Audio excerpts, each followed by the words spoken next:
think this is a particularly personal look, and I hope that this exhibition honors your work and your perspective. And I think with that, the title of the show is James Benny, Quilts, Cigarettes, and Dirt, Portraits of America. And it raises many questions that range from, an artistic focus, material culture, politics, diversity, duration, appropriation.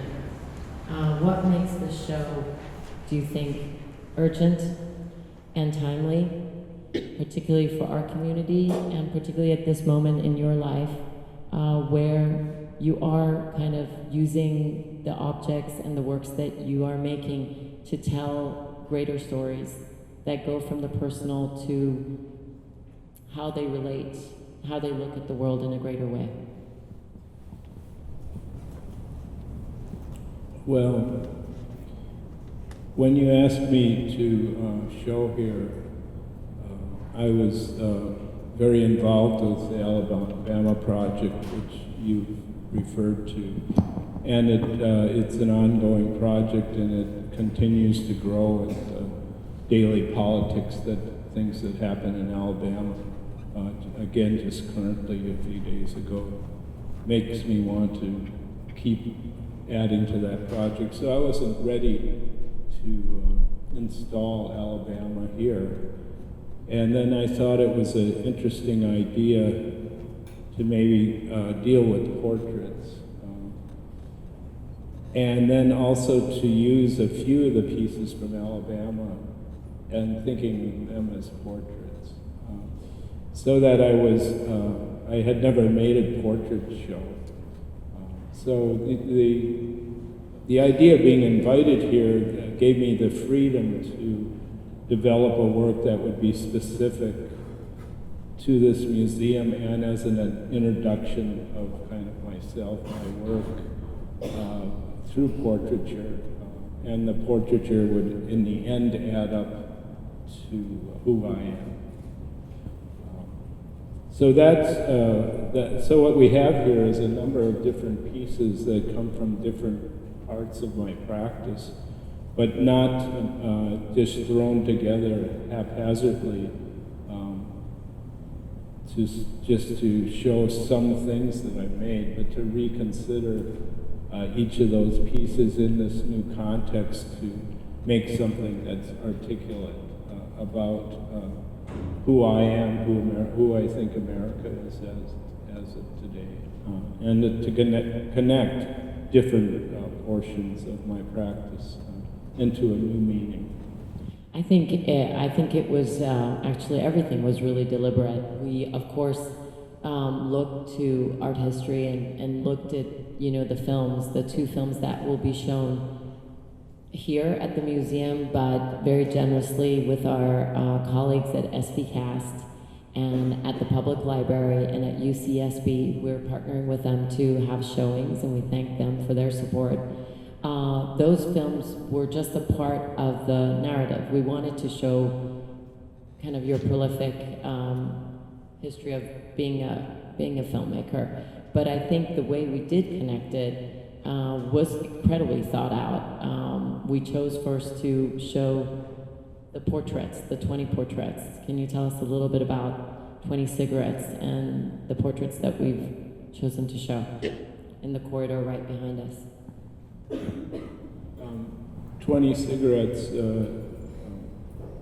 began as a single standalone film with the idea of making portraitures of 20 people, some of which I knew very well, some I didn't know quite as well, and using the ploy to have them smoke a cigarette so they wouldn't be thinking about portraiture, but they would be somewhat self-conscious smoking in front of a camera, because it's generally a personal thing. And that because I would collaborate with the cigarette and the smoker as to how long the shot was, that is, the shot would start with the first puff and it would end with the finishing of the cigarette. So the longest shot is maybe 7.5 minutes, and the shortest is somebody who smoked it in less than 3 minutes. So you have these durations that are come about from the actual action of smoking. But what I was really interested in is in the time when the person being filmed kind of loses their self-conscious and perhaps with the help of nicotine surrenders their image to the camera. And since I knew that all 20 people, there was always a moment in each of these portraits where I felt that each person really revealed who they were. And so that was the purpose of that film. And then I became playful because I thought, oh, I like this moment when each person becomes themselves, that I will make an actual portrait from a film enlargement or screen enlargement. And that's what we see here. But I didn't want to make them as screen enlargements. I wanted them to be reduced to more of a snapshot quality. And I was thinking of Warhol taking many Polaroids of his friends and acquaintances. That's what I would reduce this film to. So what you see behind this wall are 20 portraits. Louder? Okay. You see 20 portraits that are reduced to these SX70 photographs, but they're not really SX70. That's just me playing with Photoshop and changing the image to be a little more washed out and kind of nostalgic looking.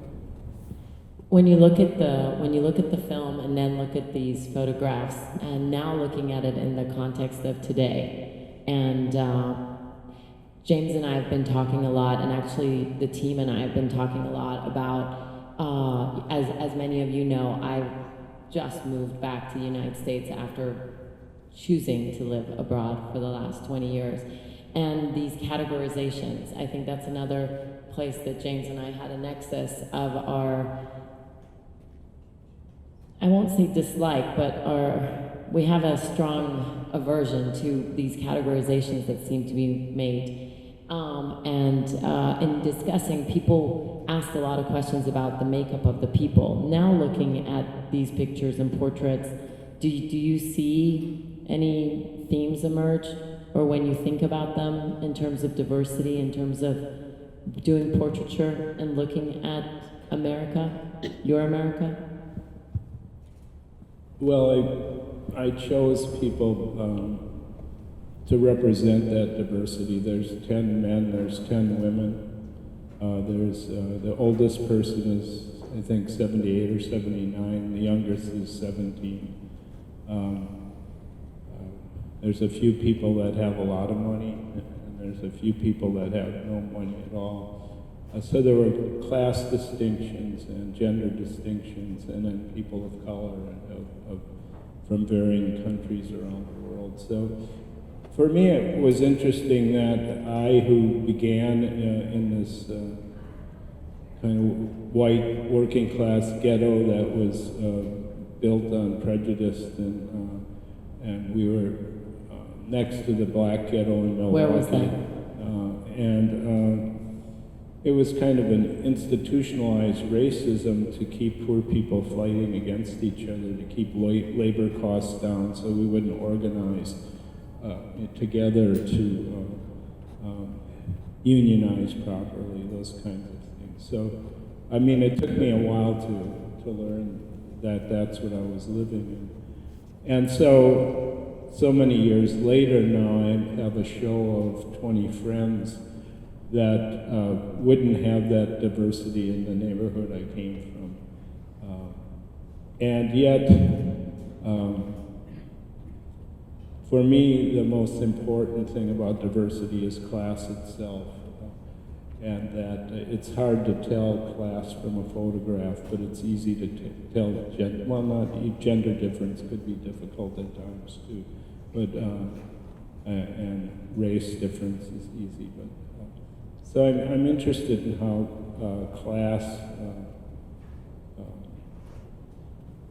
how, especially poor whites and poor blacks, how they're played off against each other.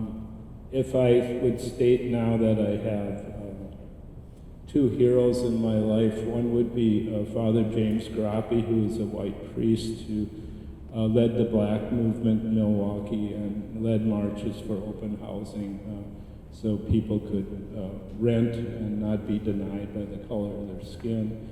And he encouraged poor whites and poor blacks to work together, and that's when it started to break down my own prejudice, and so that I think is very valuable. And then in the last 4 or 5 years, I've learned of Miles Horton, who I didn't know when he was alive. He started the Highlander School in Tennessee, and he was one of the few, as he called himself, a hillbilly, that got educated at a university. And when he came back to his community, and he realized he had to unlearn everything he learned at the university. So he started his own school that brought in poor whites, and it was a music school because in the Appalachian Mountains, many people made their own instruments. And it began as just people getting together to compose music and make music, but it quickly changed into a setting where they started to talk about their needs and their need for to claim their own rights.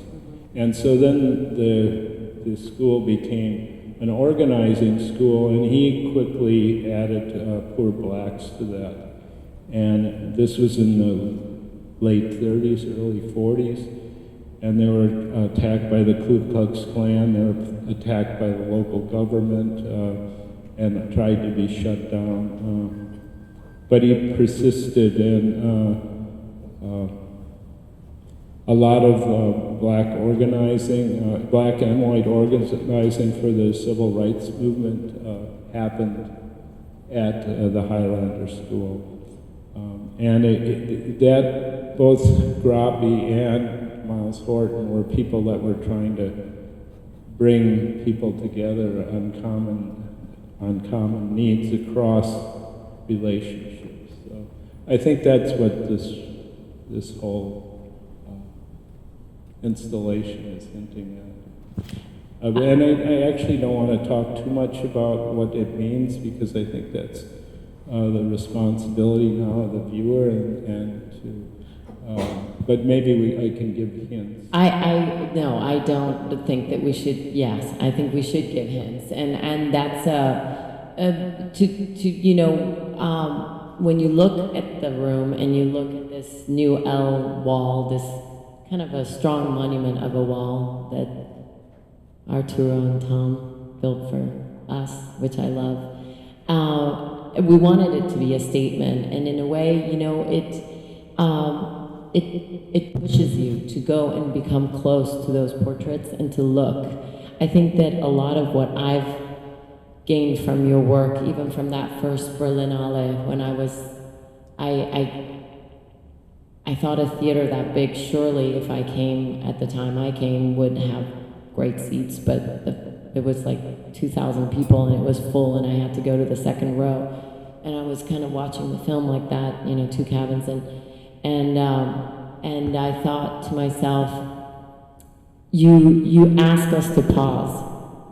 You ask us to pause and take a moment to think. And I think that that's something I greatly appreciate in working with your work. I do think that your work does that. I think your film work does that, and I think when even looking at the photographs and the objects do that. Is that something that you think about? Wanting people to pause?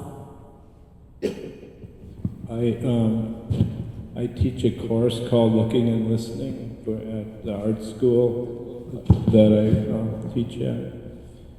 And for me, a lot of what I've learned, besides being told by my mother and father or by the local cop or by my teachers, I've learned, I think, more through observation and then a reconsideration of what I was told and what I learned. So I think it's very important to have an attention span. And So the course I teach, Looking and Listening, takes about 12 art students, and we leave at early in the morning and come back late at night, and we go somewhere and we observe something. And there's no assignment. It's just a practice of paying attention. And we might talk at dinner at night of what did you pay attention to? Was it aesthetics? Was it politics? Was it, what did you learn, and how hard was it to pay attention? And what I found I think it's the best course I've ever taught. And what I find is that the students that take that course, that within a year or two, their work becomes much more subtle and much more investigative and thought through much deeper. So I'm committed to that idea of having an attention span. Well, I think as an institution, we're committed to that, that actually has been something that we've been talking a lot about. Everyone that's going to come through these doors and they're going to look at the aesthetic, and the aesthetic might seem minimal, but this is such a rich exhibition, actually, if you pause to think of the many, many layers. And we were thinking about how we tell those stories and share them with you. Going from 20 cigarettes, I actually want to go towards the quilts in a way, because you started talking about some of the political issues. Firstly, I think it would be interesting for everyone to know that you actually made those quilts. There's 2 quilts in the show that were made by James. And maybe tell a little bit about the history of the quilt making, the different quilts. I first became interested in quilts when I found out about the Gee's Bend Quilting Collective. Gee's Bend is a location on the Arkansas River in Alabama, or is it I guess it's the Alabama River in Alabama. And the Alabama River takes a turn like this, which isolates the people that live on that peninsula in a geographical way. And that peninsula was in the past a cotton plantation with slaves, and the plantation was owned by the Petways, and slaves would take the last name Petway of their master. And so the people that live in Gee's Bend today come from that historical past of slavery. And in the early 1900s, they were the poorest community in the United States, and out of necessity, they started to make quilts to keep warm, and they made quilts out of clothing that was no longer wearable, so it was used work clothes, basically. And so the quilt in the front room there is it used work clothes. I didn't use work clothes from Alabama. I bought used denim pants from the Central Valley at different flea markets, with the idea that this clothes was probably worn by people who work in the valley. And, the Central Valley feeds a quarter of the United States, and about 40% of it is undocumented workers, and it's people, mainly Spanish-speaking people at this point. And they work very hard, and they live in poverty. So I thought getting the clothes from them makes another dimension. It isn't just about Gee's Bend, but it's about something very close to us here. And then this quilt here is made from potato sacks, and it's actually, I found a number of poor whites in Alabama that had made quilts from potato sacks. So I tried to make 2 quilts, one that kind of represents necessity from poor whites and necessity from poor blacks, and that how those 2 groups in Alabama historically, and probably like my own neighborhood in Milwaukee, were played off against each other. And so this quilt uses a potato sack from Alabama that's called the Alabama Redskin potatoes with a Native American image on it, that in the 30s when this potato sack was made, it probably didn't read as racist as it does today. And then I recreated the sacks with silkscreen, and I didn't use the grower's name on it, but I used the name of a grocery store that's in Alabama, and that's a particular grocery store was owned by a Ku Klux Klan member in the 60s. And in front of that grocery store, one of the freedom riding buses was stopped and burned, and they tried to burn the freedom riders alive, but they escaped from the bus.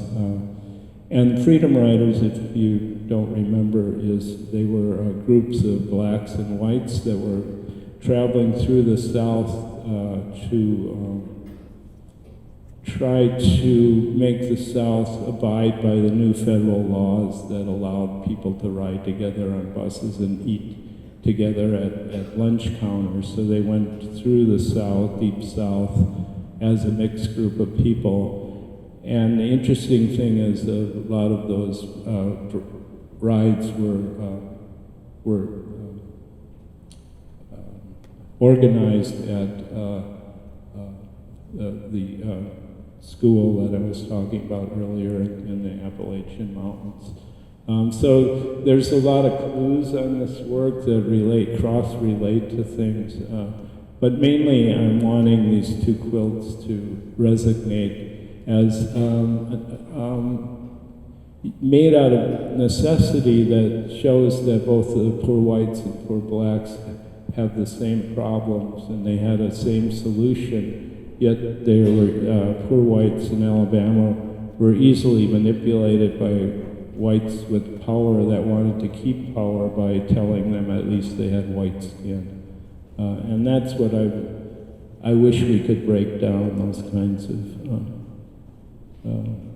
a lot of your work, and definitely that, and then when we go to the boxes, a lot of your work is an intersection between art and politics. You definitely tread that territory, but you leave a lot and much of it open to interpretation. And why do you leave so much agency in the hands of the viewers? What is it? I mean, I appreciate that you're not dogmatic, but what is it? How is it that you want us to dialogue and take away? What are you asking us to do in response to your work? Well, when I make the work, I'm asking myself to become a better person.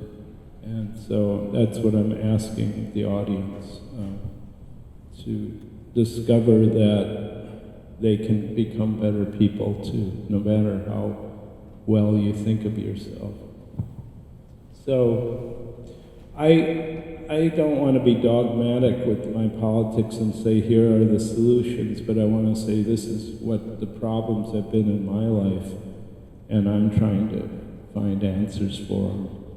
But I don't have those answers yet.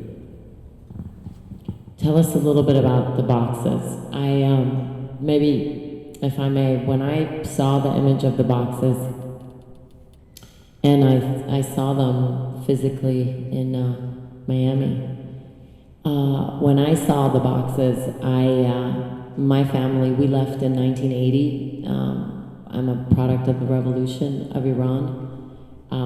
James and I were talking about President Carter the other day. James thinks highly of him. I do, as now, post his presidency, I do think he's a humanitarian, but he really read the politics of my mother country pretty badly and caused a revolution that has completely destroyed the lives of millions of people, and thanks to the current politics, is ruining the lives of second and third generation Iranian Americans who can't travel back to see their families. But when I saw that dirt, I have to say that it was amazing how much it moved in me, how much you think of your land and where you come from, and what it means, and to look at it really, I don't know, it brought sadness, but it brought pride in me about the diversity and what it means. When you were making them, what started it? What started the story of the boxes? Why did you come to that? I was interested in this term, the black belt, and the black belt in the South runs from Georgia through Alabama into Texas, and it was named from the color of the soil, and that happened to be the richest soil in the South, and that's where many of the plantations grew cotton, and many of the slaves worked. So once slavery ended, many of those slaves stayed in that area. So now all of a sudden the black belt doesn't mean just the soil, but it means the color of the people who live in those areas. And I thought that was an interesting idea to think of soil as skin color. And then I collected 7 different colors of dirt from Alabama. This is part of the Alabama project also. And so it's somewhat trying to show that there's a diversity in the soil. So, and I also like the idea that American Indians, Native Americans, didn't believe you could own soil. You couldn't own your land. You couldn't box up your soil in corporate boxes. So it's kind of about that too, but it's also quite beautiful. They're really beautiful, and I think it's another form of portraiture. I mean, you can really view this exhibition in a very classical way because portraiture comes through in different mediums. But I think that we're asking people to really pause and think about themselves and think about their place in this universe and what is concerning them and what they want to bring to it. I would, with your permission, like to open up, see if there's any questions from the audience. Would that be okay? Do we have anyone that would like to ask some of the questions? You all feel very comfortable with everything? Do I have any of mine? Yes. What are those works on that wall here? Are those photographs of books? Yes. This is... Go ahead. One of the other films that's showing here is Readers, and Readers has 4 different people reading for a half hour, approximately a half hour, and they don't read out loud, they just read to themselves. So you watch a rather intimate portraiture of somebody reading. And the 4 readers, the youngest is 19 years old, and the oldest was Simone Forte, who's in her 80s and has Parkinson's disease and is still performing as a dancer and is able to use those awkward movements of her disease as part of dance. So when I called her to ask her if she was in it, I didn't... I knew she wouldn't hesitate because of her disease, but she would, and she was very excited to be in the film, and I didn't realize how performative she actually is, and it retrospectively changes the whole film into performance, that you read all 4 readers as performing. But these are the 4 books that were read, and each of the people chose their own books. So it's another way of portraiture. So maybe right by the wall text, which is hidden right behind this wall, because my peeve is that no text invades the space of the exhibition. There are 2 small portraits. There's a portrait of you, and there's a portrait of your daughter. Where do they come from? There's 2 small portraits of my daughter from when she was in 12 and 13 years old. She's 46 now, so it's quite a while ago. So I had those 2 photographs in my wallet for 33 years, and they went through the washing machine a couple of times. And they're quite battered, but she's still very alive in them. So I thought those were nice to present. And then the other 2 photographs are of myself, one when I'm 24 years old, and it was taken in a photo booth in San Luis Valley in Colorado when I was working with migrant workers picking potatoes and following the migrant stream up to Idaho, and we were setting up something called Tent City to help young migrant children learn how to read and write, and I taught them arithmetic. So it's at that time, and then there's a second portrait of me from a gun permit I had to procure when I lived in New York City, and I wanted to rent a rifle as a prop, so they made me get a gun permit. They let you bring in your own portrait, so I was making a film about Ed Gein at the time, so I tried to make myself look a bit like Ed Gein, if you know who he is. It's kind of sick of me. Does it worry you or does it concern you when you expose yourself in this fashion? As an artist, as a human? I don't have anything to hide. Well, I think with that, that's a good way to end this conversation. I thank you all so very much for coming today.